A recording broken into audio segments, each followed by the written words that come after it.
Here we go. Everybody, I'd like to welcome you all to the Sober Smiling podcast. I'm Nick. I'm Liam. I'm Jamie. I'm Damon. And our special guest today, Mabel. Hello, Mabel. We'll be doing episode 28, and tonight's subject is that of dry drunk or dry drunkenhead. For those who are not quite familiar with the terminology, it basically means when you've stopped either using or drinking, but the old behaviours are still there. And sorry, the old behaviours are still there, and so for this, I'll pass it to you, David. Yeah, so I think I'm probably the newest one to the road to sobriety. Put it that way. So I'm coming up on 8 months next month. Yeah, and it's so I've always said putting it down wasn't the hard part for me. It was dealing with everything that I'd just been not dealing with, but without the crutch, without the drugs, the alcohol, whatever. And you start working through things, and you do start to feel better. I remember the first time I got a good night's sleep. I think I spoke to Jamie the next day, and I was like I was buzzing that I got a good night's sleep because it had been so long and slept like a baby. And things will feel good for, it'll be different span of time for different people. For me, I think it was a couple of months. I could feel the progress. I could see the progress. I could feel it in my mind. Everything was clearer. But as an addict, you expect everything to fall into place straight away, rather quickly. If not overnight, because it's not going to be that simple. But within a couple of months, you do start questioning why not necessarily why you've given it up, but why things are not as good as you'd expect them to be. Yeah. And that's just because it takes time. You've still got stuff to deal with that, you haven't dealt with. And you've got to rediscover yourself, who you are, what makes you happy in the first place, because all that stuff is forgotten about because you use drugs to, not necessarily to make you happy, but to make you not feel rubbish. So yeah, for me it was, I went back to probably a lot of complaining. Yeah, you didn't, did you? And I wouldn't necessarily say miserable, but I lost that contentment. You know what I mean? I'm quite content today with what I've got. I've obviously don't live a lavish lifestyle, but I'm quite happy. I've come to realise it's the basics that keep us grounded, and if you can be grateful for the basics, job, income, food, roof over your head. Clear head. Yeah, that's all you actually need. But you'd start to want more because you've given up all that stuff. You maybe start to feel like you deserve a bit more. It's not about what. It's very limited. It is, isn't it? Yeah. It's not about what you deserve. It's what you work for. You get out what you put in. Very true. I think, me personally, like dry one thing I'd be the first to admit, you're more or less spot on what you've just said. I remember when I first went into recovery, and I was, first couple of weeks were a bit thing because, like I said, I was like 2 liters of vodka a night, man, and it was a bit tough. But after that, I was, everything was felt great. I was feeling fresher, like I was getting proper sleep. Well, better sleep than I was getting. And you feel so much better in yourself, and you like we said, this piece of terminology always creeps into recovery, that pink fluffy cloud, and then you're like, I feel so great, this is brilliant. And I'd say, about 4 or 5 months in, you start thinking, and I got to think when I was saying to myself, like, you know what, I feel bad about myself, but I feel boring. Yeah. And that's weird things that a lot of addicts will say, when they give up, I feel like I'll be a boring person. I said to myself, I can't see that. But after a while, I did actually get that. Start feel like, I feel boring. There's nothing I can, usually I'll be out doing something. Yeah, I think boredom does play a big part in that, that dry drunk feeling, to be fair. Yeah, I think that as well, because I think I've only had that dry drunk feeling once, and it was the second time I went into rehab. And when you go into rehab, you're like in a bubble in there, so everything's all right. And then when you come out of there, you're kind of sober, and everything feels amazing because you've got you've got structure, and you've got routine. But obviously, over time, you get fed up of doing it, which is what I've done. And I think, well, I feel all right now. I don't need to do that stuff anymore.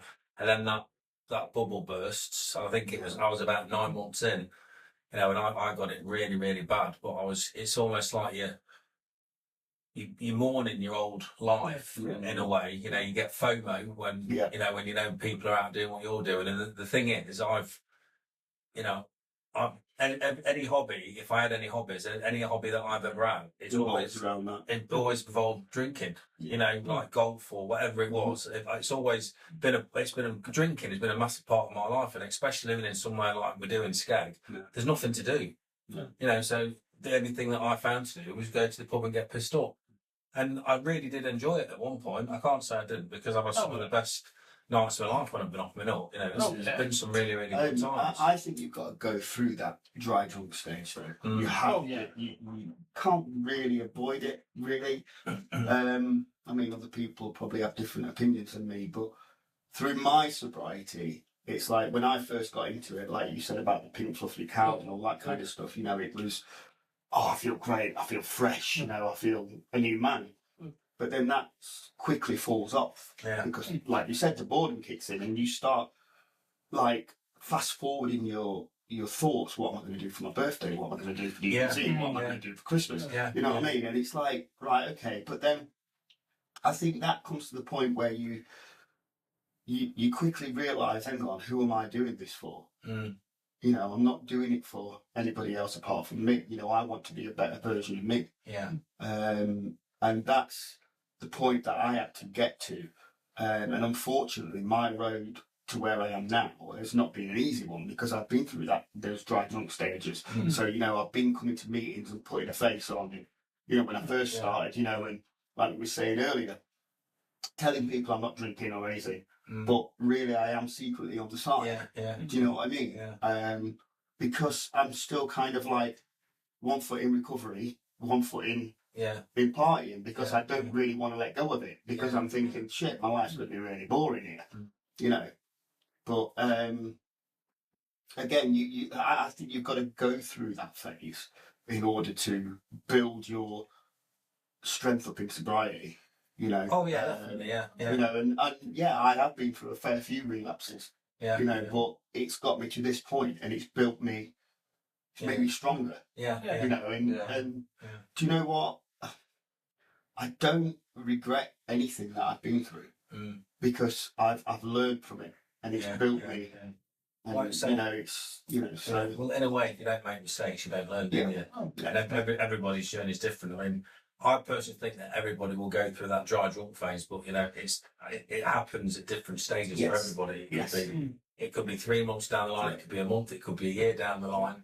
But when you're stuck in it, it's not very nice. I mean, that was why I relapsed, because I just thought, what's the point, And the thing is, as well, when you're drinking and taking drugs all the time, you're not only numbing your emotions, but you're numbing your body, so you don't really feel anything. And obviously, then you start to feel ill when you start. Well, they say when you get sober, the good thing is you get your feelings back. The bad thing is you get your feelings back. Do you know what I mean? So it's kind of like, oh, hang on. Well, then you could have like undiagnosed, you could be you're generally ill as well, aren't you? And then you end up feeling worse because you're sober, and you think, well, what's the point? I felt better when I was doing what I was doing. It's funny because when I was getting sober, I used to get the cold all the time and stuff, and everything. And I'm going, I've never had cold so many times.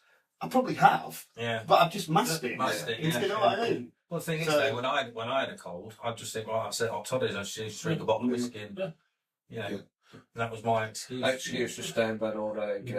Blades, I've actually got an excuse today.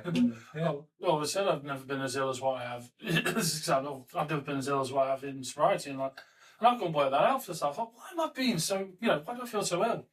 And someone said to me, he said, "Did you use the drink to mask your?" Things like to be fair, you're alright. Like when I used to get colds, I'd just walk straight down the shop, bottle of brandy, neck it, wake up in the morning.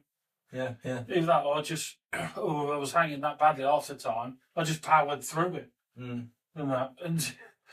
It was, I just, when I actually got it, the first time I got, what was it, like a flu after I'd got sober, it was like, ugh. I'm like, what the hell is this? I've never felt this bad in years. I do think though the dry drunk period, I think it's really only if you're new or at the beginning of your sobriety. Yeah. Do you know what I mean? If you're like year, 2 years in, I don't know. I haven't had it for a while. I do the know. feeling of wanting to do anything, so I don't know. I do know how long it's supposed to last. You know, using dreams. Yeah. Everybody gets them. I actually had one not that long ago, to be honest. Did you know that? Because I can just say something about that. It's the first using dream I've ever had where I've actually said no. Really? So I have using dreams where I wake up and I'm, they've been that felt. Get away with it in a dream, mate. Yeah, well, I know, but they've been that real. I woke up the next day and I've even felt like I've done it. You know what I mean? You have to think, oh shit. Yeah, no, I've had them. But I had one the other night and I actually said no, and I've never been able to do that in a dream before, which is weird. It was quite a nice achievement, to be honest. When I woke up, I felt quite smug when I woke up. I think. Sorry. You forgot what you were saying. I think it's all about just reprogramming your mind, though, isn't it? The whole sobriety program stuff, you know, and you've got to go through everything. Yeah. But yeah, I mean, I'd be a liar if I was to say that I don't have using dreams, and I was to say that I don't think about it. Yeah. But now, do you use in your dreams? Well, of course, yeah, of course. Great dreams, aren't they? Yeah, of course. He's got fans in his dreams. But it's now I can quickly use that tool where I fast forward. Yeah. Do you know what I mean? If I think about it or whatever, it's only in there for like a split second. Yeah. Whereas back in the past, it'd sit there and it'd fester and it'd get bigger and it'd get bigger and then I'd be off. Yeah, like you said, Do you know what I like the movie, you just see like the best parts of the clip. You don't see the shit. Yeah.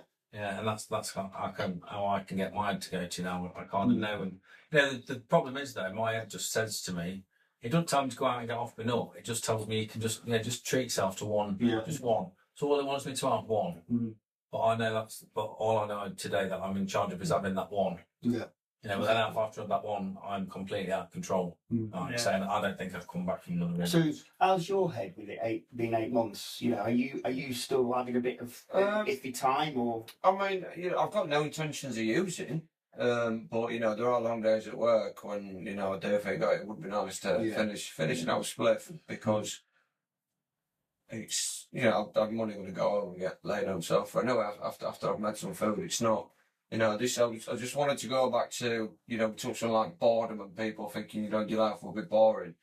I'll be the first to say my life is boring in the one sense, but then on the other hand, I can look forward to tomorrow and know that I'm not going to be thinking about is I'm having a spliff. Do you know what I mean? So yes, it's boring, but I can do something else with my time if I want to. It's not, my mind is not filled with just like, am I going to, what time can I get some gear? When's my dealer going to be about? And it's not. It's a different train of thought, so I can. Well, that's what you get in the sobriety. You get like a life free from active addiction. Yeah. There is more to look forward to. It can be boring at times. You've got to get yourself back into the Monday and going to work, paying bills, whatever. But would you swap your headspace now for all the money in the world? I mean, it's split on Friday night. But no, I wouldn't. I mean, I wouldn't go back to. I wouldn't. No, I wouldn't. That's what I mean. So it's. But like Liam said, it's not. I regret some of the things I did as that person, but I don't regret being that person. It's weird because it's not. Yes, I wouldn't want to be that person again, but I still don't regret being that person because I wouldn't have as much gratitude for the boring, mundane. If I'd not had the chaotic, mundane. If you want to put it that way. Yeah, to be fair, I think with mine, I think the only thing I'd say probably the last couple of years, I definitely regret. There's regret there, but other than that, no, I don't regret what things I did and that. I had some brilliant times of that. Okay, sometimes I went overboard, but I didn't see it as a problem. I mean, I've had some, some really good times. But that's when it was fun. But like I say, the last sort of like 7 years has not really been fun, and the stuff that I've done, it's I'm quite ashamed of it, to be fair. you know, letting people down and stealing money and, you know, from the family business and that. It was, but like I say, it wasn't, you know, and it's one thing that people, unless you're in an addiction, you know, people are never going to understand. But I wasn't in control of what I was doing. You know, that was all I could see, and it was like my lifeline. You know, I felt like I couldn't function without having that drug inside me. You know, and I'd do whatever I had to do to get my fix in. You know, I wasn't bothered about the consequences.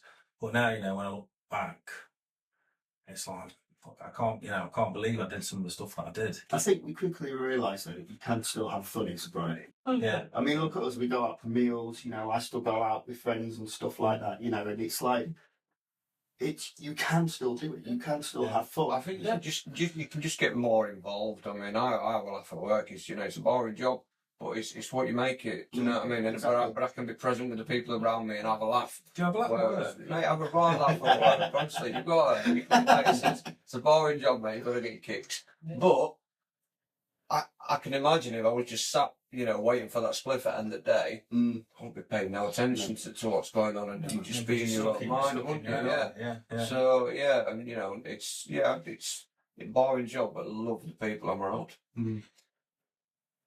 I mean, I played some of you just said earlier, and when you said about you can still have fun. I mean, my biggest thing also, because I was going to concerts, but the thing was, when I used to do concerts in the old days, I'd been near the back, just absolutely, as long as I was near the bar, I was fine.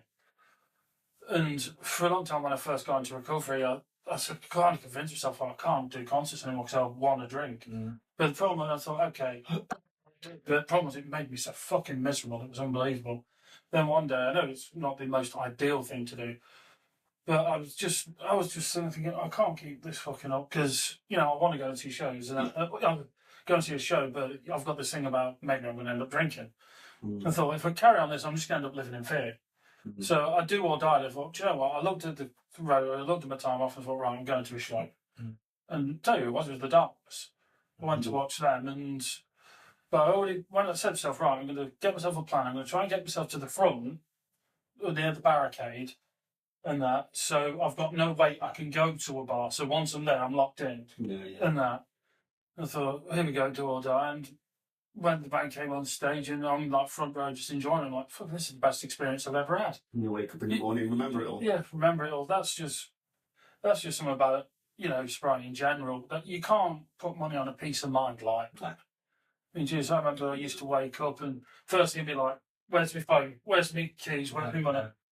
And I'd check everything. Then next thing I'm like, oh shit, who have I texted anybody? Have I said something I shouldn't have? And at the time I was living with my brother and my parents, like, shit, what have I done to annoy them?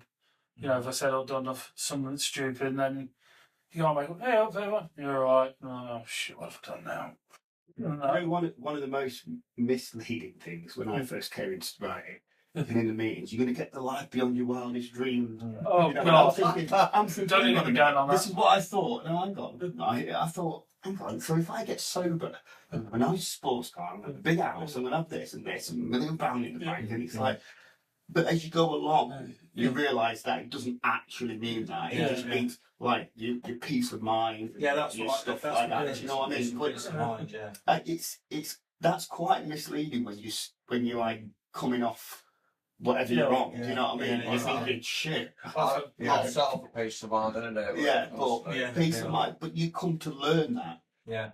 And my peace of mind today, mate, honestly, I wouldn't trade it for the world. I mean, when I get up in the morning and sit there with my coffee and stuff, and I do a Gratz list every morning, and it's a thanks for his coffee. Yeah, absolutely. But it's I write them down, but I only do 3, and I write different things down. To me, it's like an affirmation. It's a thing where if I write it down, it's coming out of me. Do you know what I mean? And I'm doing that every single morning. And do you know what? As I've been doing it, I feel like there's been a weight lifted off me. You know, and I go about my day a bit lighter. You know, so but that's something you learn as you go through your sobriety. I think you should sort of like explain what a Gratz list is, because I bet people watching might not understand what it is. A gratitude list. It's just where you write down what you're grateful for. I mean, at the beginning, I was doing it wrong every day. Well, not there isn't a right way or a wrong way, really. I should reword that, but at the beginning, I was writing 10 things down, 10 points. I'm grateful this. But then I found myself repeating myself. Yeah, they're like generic. Yeah. So I mixed it up a bit, and now I only do 3 things, but I write in depth of why I'm grateful. Well, you said it to me. Yeah, and it's like a gratitude. It's affirmation. It's kind of like a diary, as you whatever. But it keeps you present. It keeps you present, and what you're actually grateful for. Do you know Well, what I was mean? never grateful for a job because it just paid for the drugs. You know what I mean? Yeah. But I'm quite grateful that that I can go to work. I get up really early and go to work, and I'm grateful for that because it's like I say, I can be there, I can be present. Do you know what I mean? And it's great. As much as I meant about my job, I'm very grateful for it because I was still in addiction when I first got the job I do now. By rights, they should have sacked my ass 100 times, and I'm under no impression that, no delusion that they shouldn't have. But the fact they didn't, they employees when the alcoholics still there. I know. What can I say? I get the job done, even if there's a few £1,000s worth of destruction along the way. But yeah. Look, I'm under no delusion. I've been sacked fucking so many times over, but they didn't. And when I got in recovery and got clean, I sat down. I told them everything I was doing and what I'd gone through and all this and that. And fair do, McGaffer time. Fair do, you mate. Well done. At least you should do something about it. And that. And he said, as long as you keep it up and keep doing well, mate, you'll be fine. I'm grateful. Question. Sorry to cut you off. I've never been in rehab. Right? I know you have. I don't know if you. Full time. When you come out of rehab, is it that dry drunk feeling straight away? No. Or do you feel great, but then you go into? I feel like you're on that pink, like that fluffy cloud when you come out. The first time I went in, it lasted about 6 months, I should say. The second time I went in, it lasted about 9 months. The third time, it didn't happen because I didn't really want to be there. And then the fourth time, I can't really say, that drive. I mean, there's nothing against rehab. They all do a fantastic job. It's just that I can imagine that you're so wrapped up in this thing where you're getting well and better. Yeah. And then when you come out into the real world, that's when the hard work starts. But everything's shoved in your face. As we know, with alcohol, you've got adverts, you've got pubs on every corner. It's there, boom, boom, boom, all the time. Well, you're really protecting it. I mean, you think rehab. I mean, rehab is hard work. It's not easy. They put you through your not pace, but it's not a nice place to be. And then you think, well, when you get out, it'll be easy, but it's not. That's when the hard work starts. Because obviously, when you're in rehab, you're in like a bubble. You're protected. And you've got support 24/7. And you unless you're gonna jump out the window and run off, you've got no chance of like picking a drink or a drug up, and you get put on a detox. So, it's not real life because it's you don't got any stresses to worry about. There's no dramas. Do they teach you about dry drunks and all that feeling and stuff in there then? You kind of touch on it. It's more seeing why you do what you do and kind of coming up with a plan from that. But it's not really something that you go over in depth really. Right. What you say, but like you say, but I do understand what it means when the hard work starts when you leave, because that's when it's normal life again. It's and stuff happens, and when you're in there, you don't really know what's going off on the news. You don't know what's going off with family. You're in that bubble, aren't you? Yeah, you've got you're fed. So you've got literally nothing to worry about. Then when you come out, that's when all the shit hits the fan because the destruction that you've left behind. So the last time I come out, it was hard for me because obviously I'd relapsed hard, and the lead up to it, the carnage that I'd caused in the process, and and it was really hard. And in all fairness, I mean, my wife says to me how you've stayed sober with this stuff that I've had to deal with this last year. She said she can't believe it, and I can't believe it myself, to be fair. But I think I just come to that stage with it where I knew I was done. There's like I say, that was it. I mean, like I say, that rock bottom thing that they say, I definitely had the second time I went in, and then that fourth time. But I don't know, it was that fourth time that really hit me. But thinking about it, I didn't really think that my problem was cocaine in the second time. I just thought I was an alcoholic. Yeah. I wasn't like a drug addict, and obviously, as it's processed and spiraled down the line, I'm a full blown addict. So for me, the only way it's worked is to stay abstinent from completely everything. So, and in the past, I've always had some substance in me, whether it's prescribed from a doctor or I've still took strong painkillers, but I think that's where my relapse starts because it's set something off in my head, and then it's just a slippery slope for me. Yeah. I think through sobriety, you learn to sit with your feelings, don't you? Yeah, I can do that. I can do that today. But at the beginning, I wasn't able to. Yeah. Well, you run from it, don't you? You run from it, yeah. And you go through that driving period, and then you kind of like, if it's there, you'll get it. You know what I mean? If you've got your phone, you'll ring someone. I've had a couple of days recently where I've like not wanting to use or drink or anything, but where you get that little bit of a knot, and now I just kind of just take 5 minutes out and just sit with it and just go, hang on a minute, this is only a feeling. I'm not going to follow this up. It's not going to kill you. It's not going to kill me. So I just sit there and do a little meditation, not really, just kind of sit there and just have a breather, pause, and then it goes. Do you know what I mean? But that's something you learn to do as you get stronger and stronger in sobriety. So. See, I get that. I mean, my emotion can change quite quickly, but and like I say, if the emotion is going to stick, it's generally just there for that one day. And I'm quite a believer now. If I have to dig a little bit deeper that one particular day, and I put my head down on the pillow, I've not picked a drink or a drug, or I just look at it as I've had a really, really good day. Yeah. But on Sunday, I didn't feel great, and then it rolled through into Monday till about lunchtime. But then it's just buff, it's gone. And it's like, what was all that about? But I feel like when you sit through those emotions and the stronger and the harder, it's almost like I feel like you level up. Yeah, it's really important to do that. I find it's really important to you level up a bit. Yeah. I think it makes you stronger. I think one important thing you taught me really coming into sobriety was it's thoughts and feelings are not going to disappear and you can't be in control of them. But you are in control of your actions. That's completely down to you. Yeah. And even if you feel like shit, if you feel like crap, you can still go out and do good things with them feelings. It's not, that doesn't have to determine how you act that day. No, it doesn't. No, you're right. It doesn't. And the feeling thing doesn't. That's it. It's all about how you handle them. After 6 years sobriety, every now and again, I can be fine 1 minute, all of a sudden my mood will change, bang, like that. And then I'll be sort of annoyed and ratty 1 minute, then, like you say, you take a bit of time out, have a breather, then you sit there and like, God, why was I like that? It's crazy.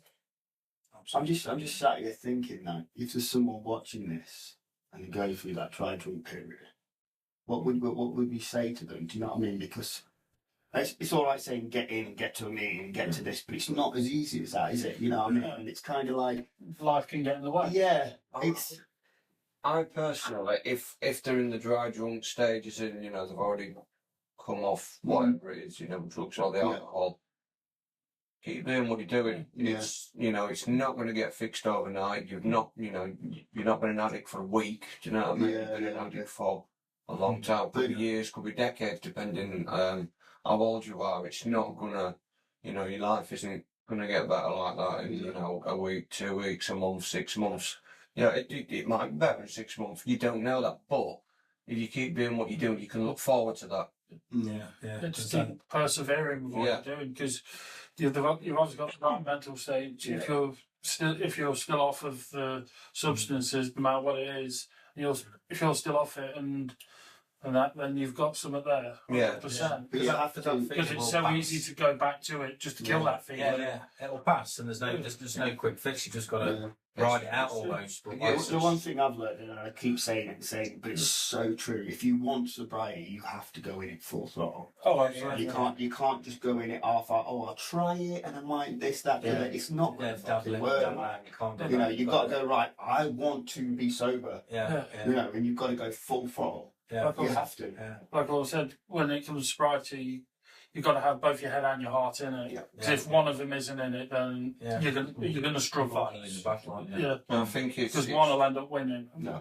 It's important to stress, and it's so simple. Everyone says it, but it is one day at a time. Oh, Don't think about being sober next week. No. Of course, it would be nice to be sober next week, Yeah. but wake up in the morning and just plan on being sober when you go to sleep. Yeah, that's what we've got to do. If you don't try and plan ahead, that is just an absolute recipe for. Exactly. It's a potential recipe for disaster. Yeah. I think That's that's what it. time Time is as it? well. That's not quick, is it? That's probably. Well, I thank all the lads here and our special guest Mabel. Just go. Good as gold. But I thank you all for watching the video. As you know, we're on all platforms: TikTok, YouTube, Facebook, and Twitter. Yeah. So again, I'd like to thank everybody for watching. As you can guess, I'm crap at this. Anyway, that being said, it's a. Sorry, camera's. It's been a pleasure. It's been a pleasure. See you later. Yeah, I can't fit Damon's bicycle, that's what it is. I'll never get a job presenting a TV show. I'm going to swear.